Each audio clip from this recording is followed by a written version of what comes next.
The Big Issue. Breaking down the issues that matter.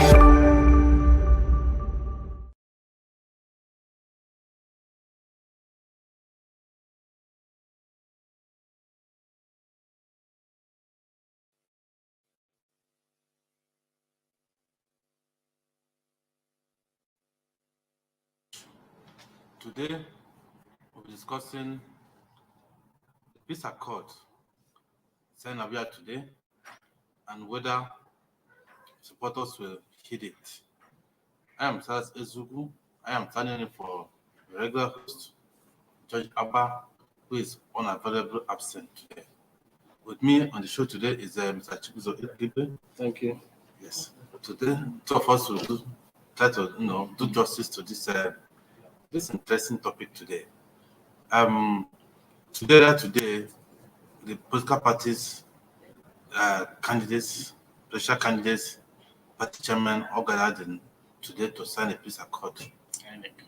And INEC too, Yeah. to sign a peace accord. Ahead of the election, there's a history to that. Way back in 2015, when Jonathan was having his last election as president, was going for a run.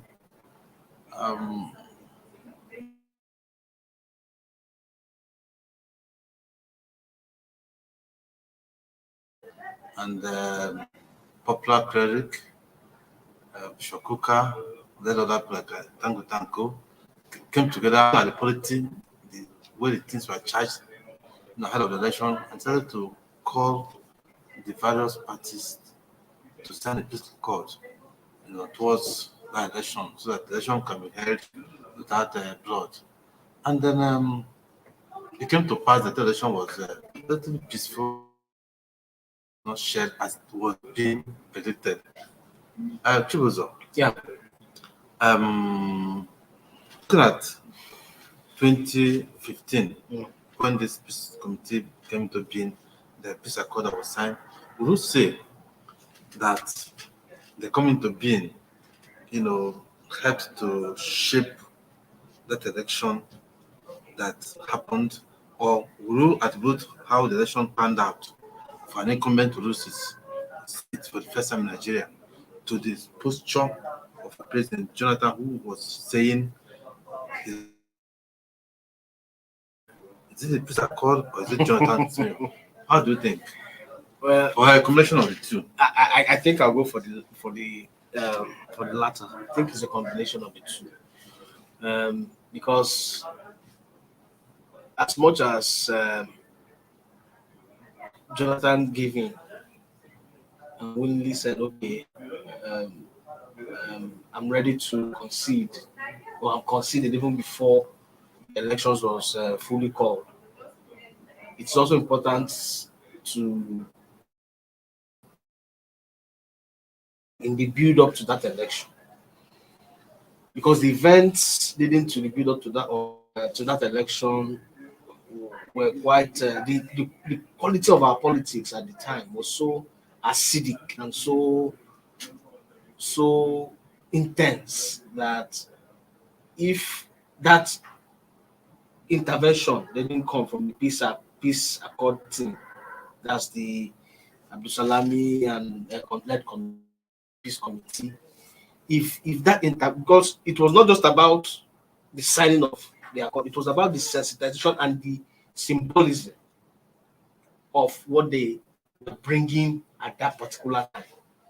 If you recall, after the implosion of PDP and all of the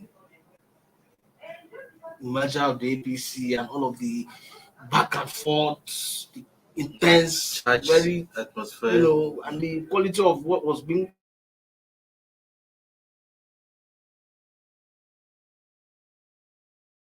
and they were stoned.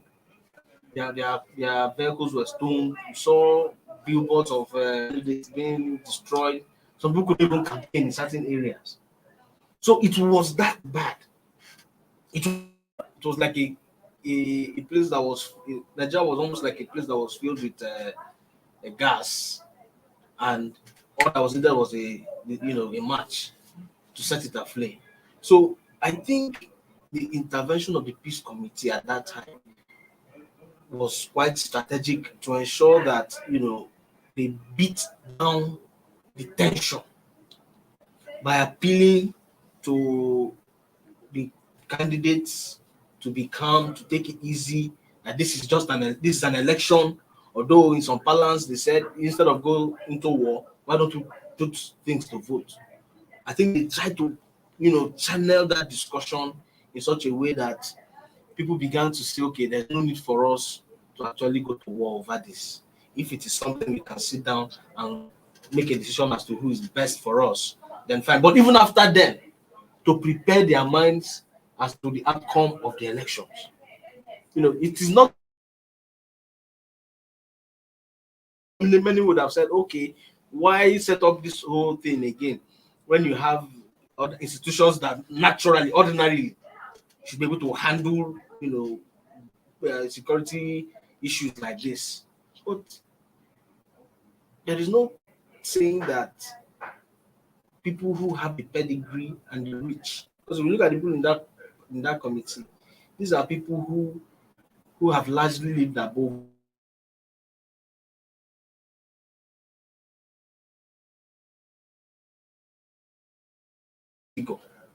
And so they have their appeal cut across party lines and even business community. So I think that committee in the build up to and after the 2015 election played a critical role in ensuring that things didn't go down the hill, after that election. But that's not taking anything away from the role of the PDP presidential candidate at the time, Jonathan. It doesn't take anything away from, because everybody, it's global acknowledgement.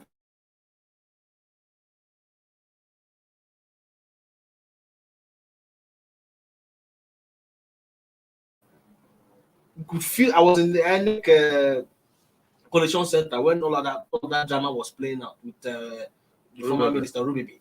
I was there. You could feel the tension. I could feel the tension. Even the security guys in the premises, they were all. In fact, at the point they all froze because they were at a loss for what to do at that point. And it took a lot of sagacity from the elect. In fact, that's why when we appoint people into positions in this country, we should be mindful of a lot of things. The emotional capacity of the individual, just as much as the intellectual capacity, because it took a lot of emotional restraint for the INEC chairman to hold himself and not make any statement. And he also had to do that not to show that he's being intimidated in any way. Because if he had acted one way to the left, too much to the left or too much to the right with regards to emotional composure and intellectual preparedness, he would have thrown the whole thing into chaos. But thankfully, he had a presence of mind and was able to calm himself while being fed, to ensure that that episode didn't. But again, you saw how Jonathan did. When Jonathan did that, you could see how, in fact, there was like a national heave of relief, a national one at that point. Yeah, of course, some people were not too pleased with it, but today everybody refers to him as one of the new heroes of Nigerian democracy. Yeah, Chibuza, thank you. You've done a good justice to that story.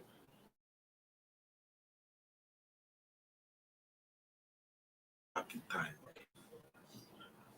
from the elections we had since this election, this dispensation,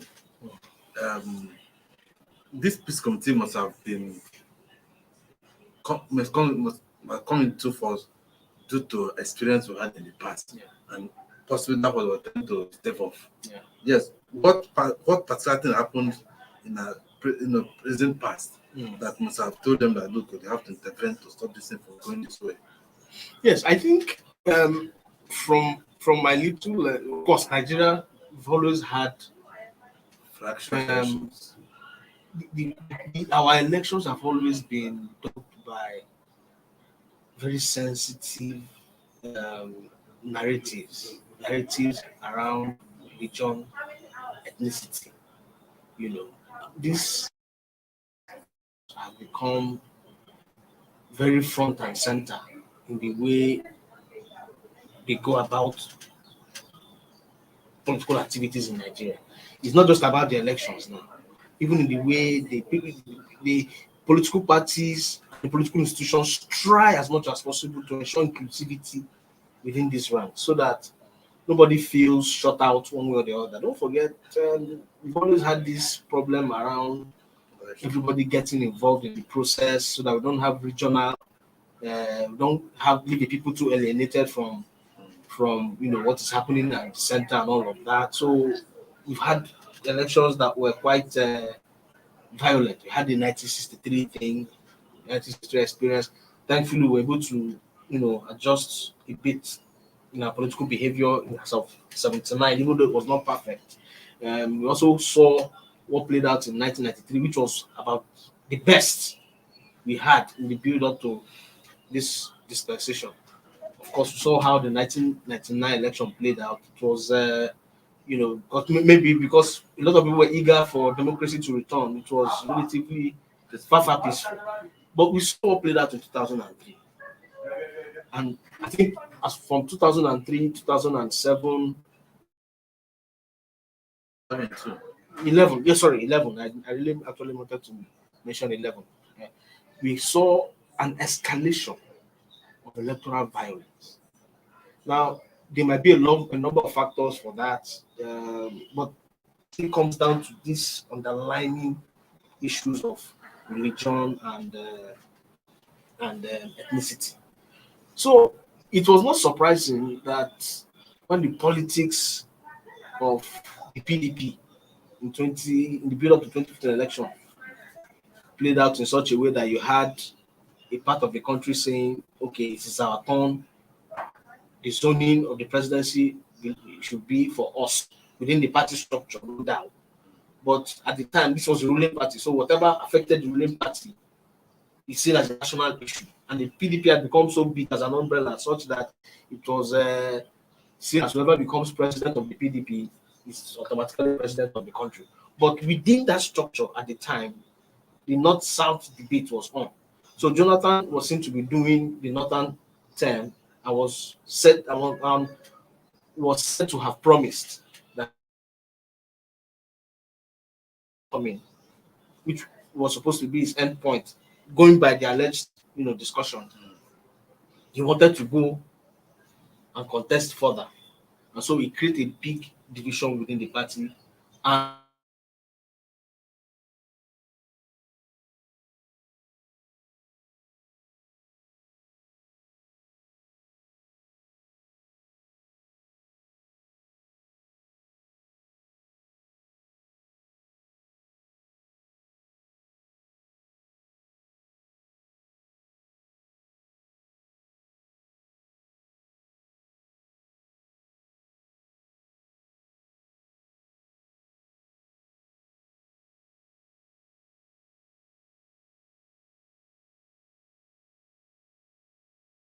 And I think was mindful of the temperature of the country at the time. And so it was only expected that they would come in and ensure that they serve as a bridge,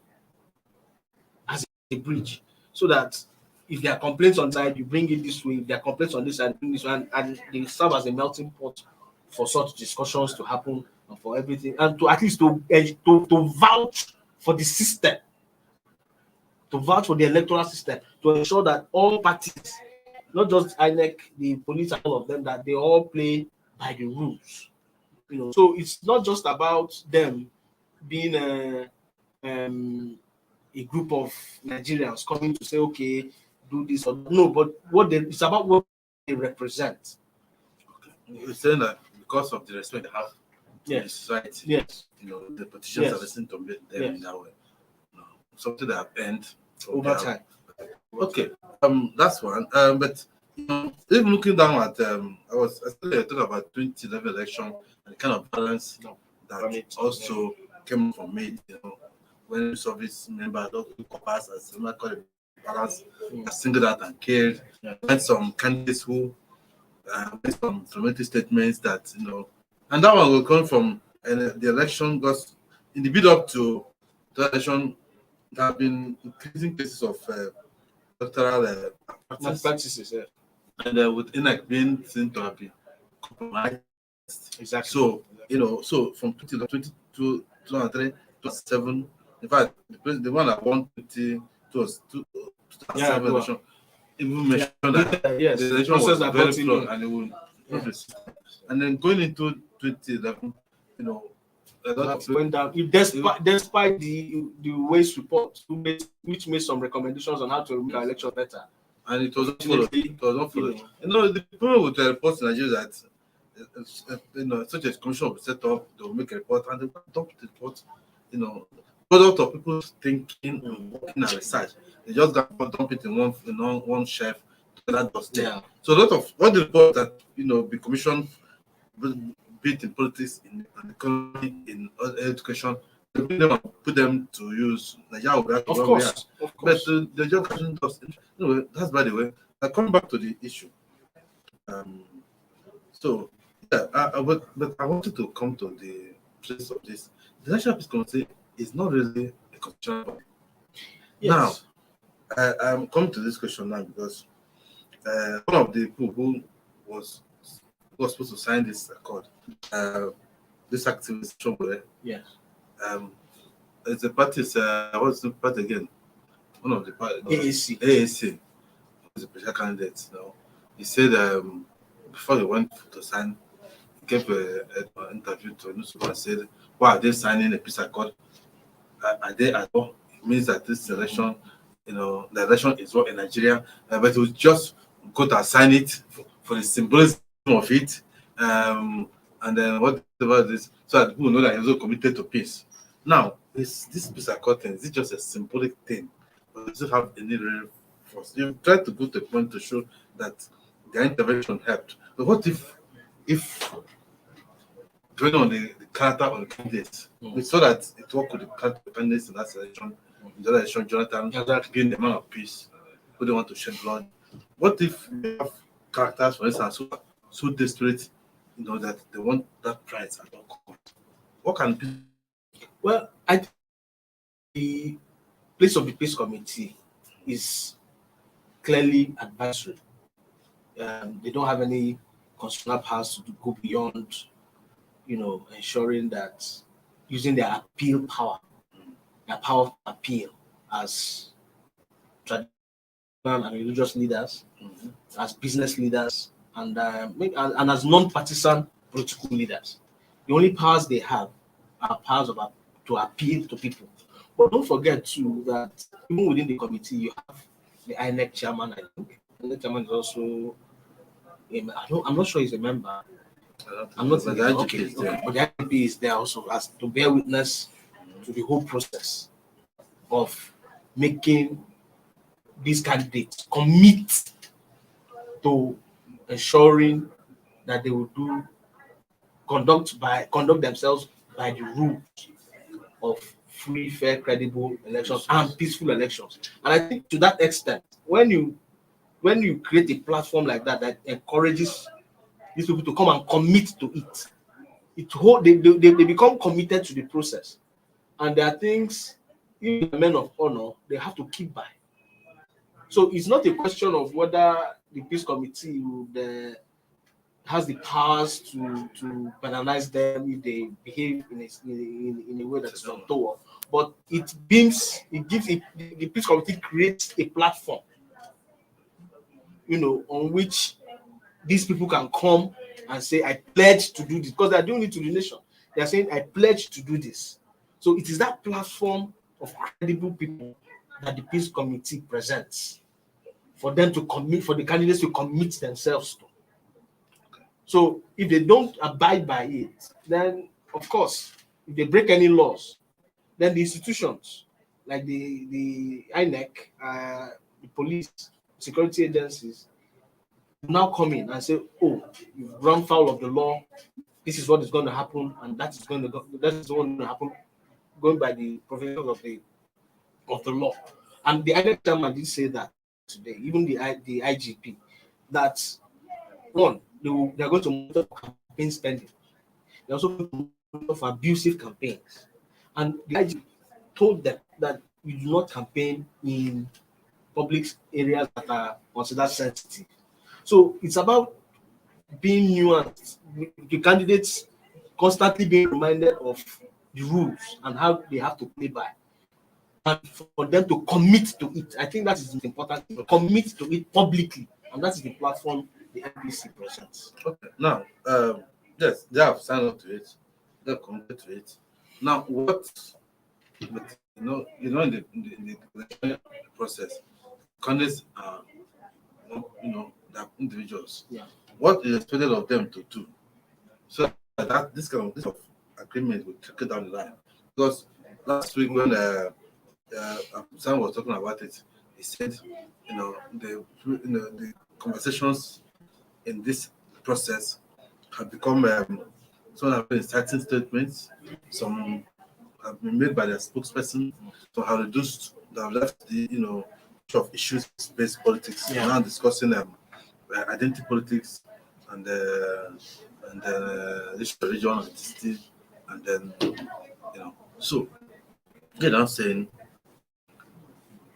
by signing this in, what are the crucial candidates in the parties expected to do so that this means, because if somebody does it down the line, can the person be held responsible for it, or is it now the job of the candidates to hold his own people?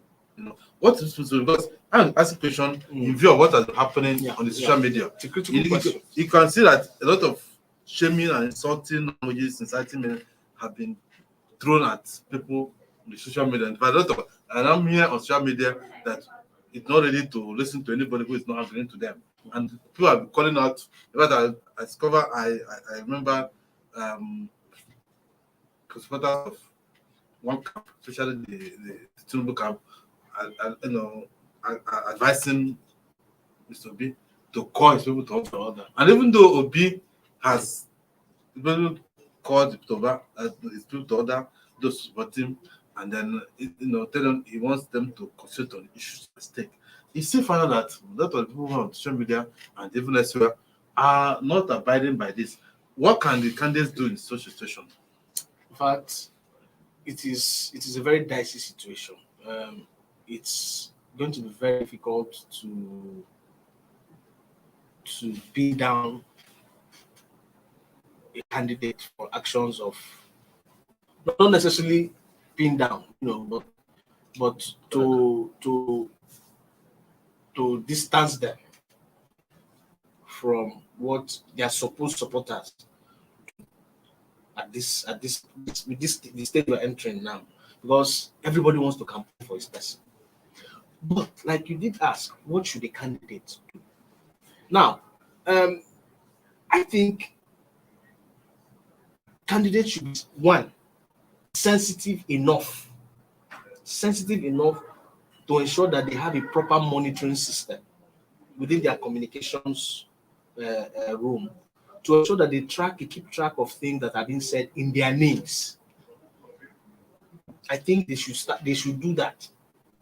Now, of course, before we get to that, of course, the basic necessities that they have to put in place is talking to their people and telling them, we don't have to flout the rules.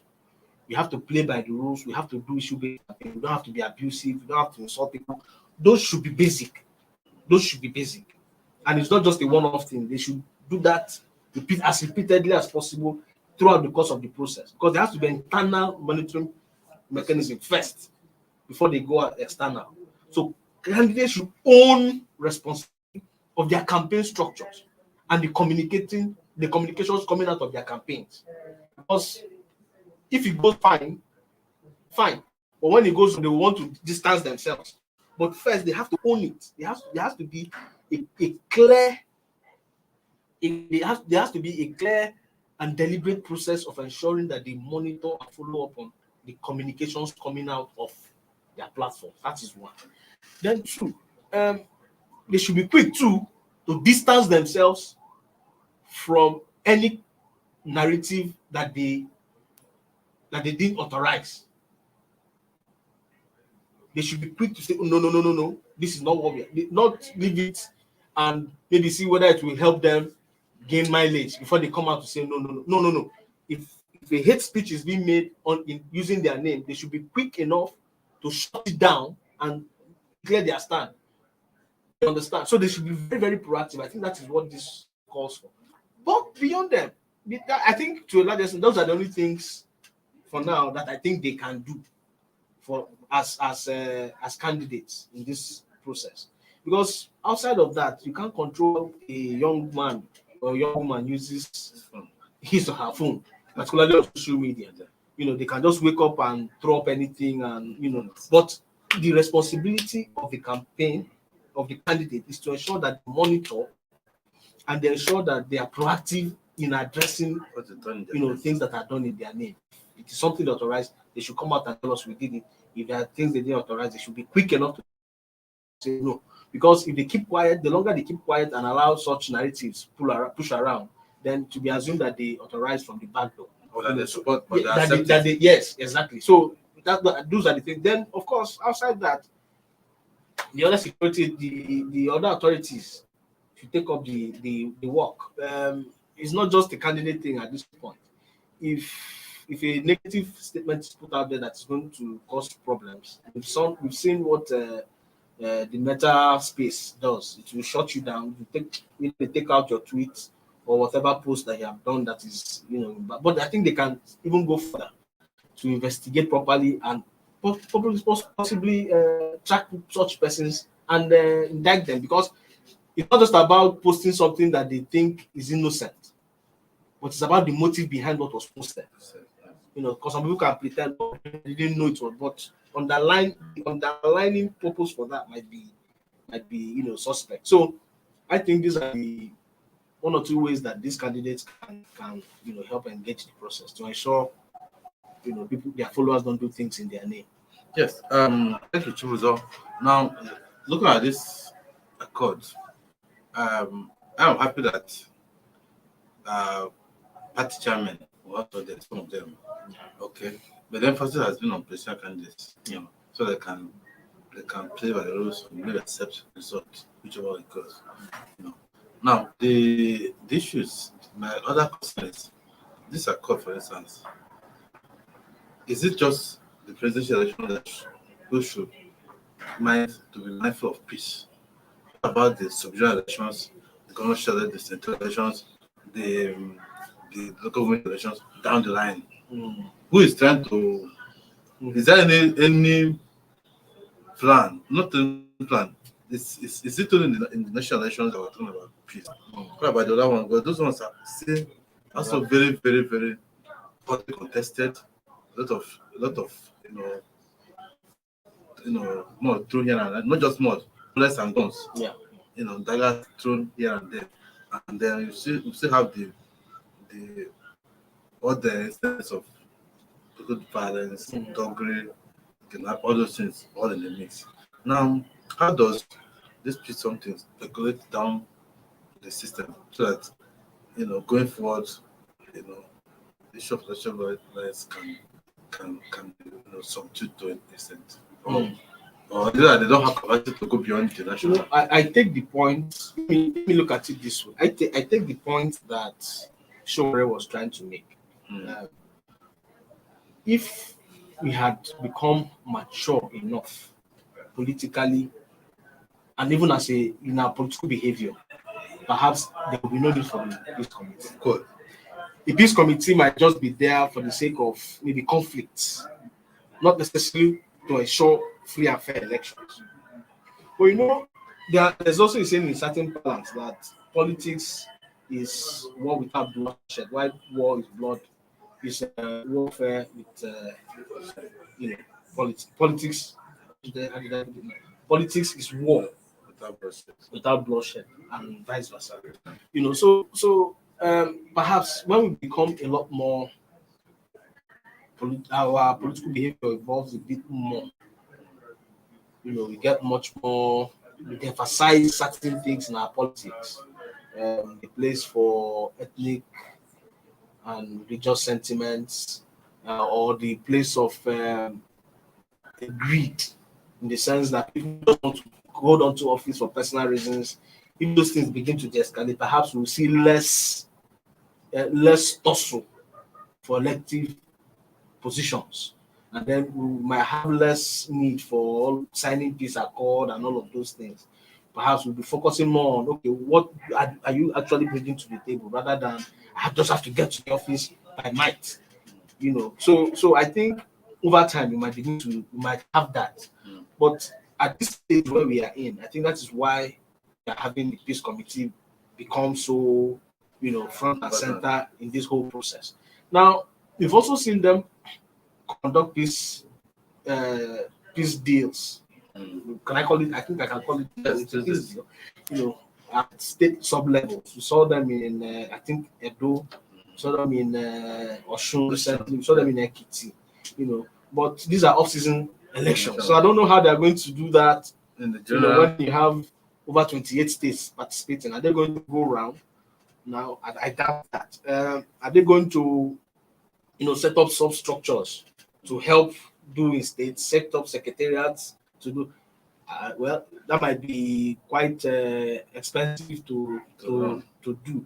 But could it be that because the presidential system, the presidential election is coming in this season of elections, maybe that one might, cascade down.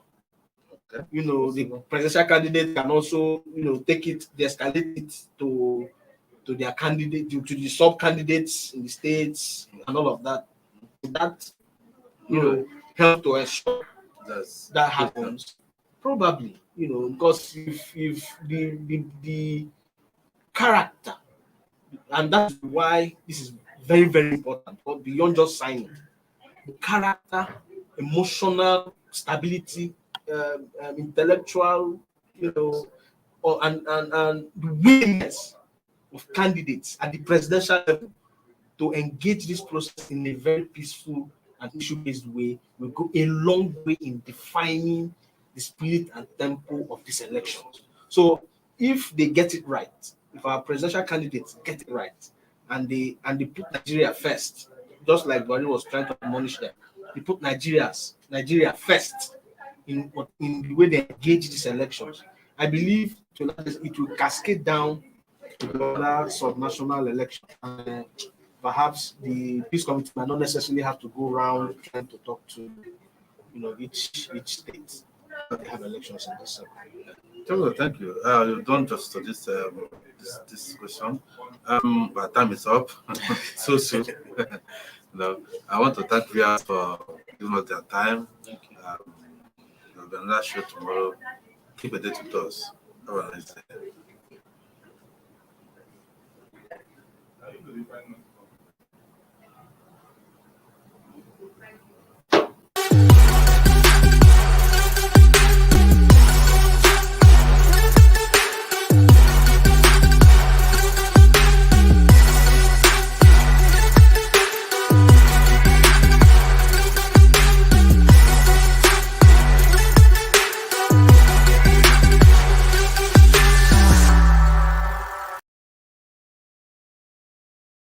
Thank you for watching. For sponsorship and advert placements, please contact 080-3688-61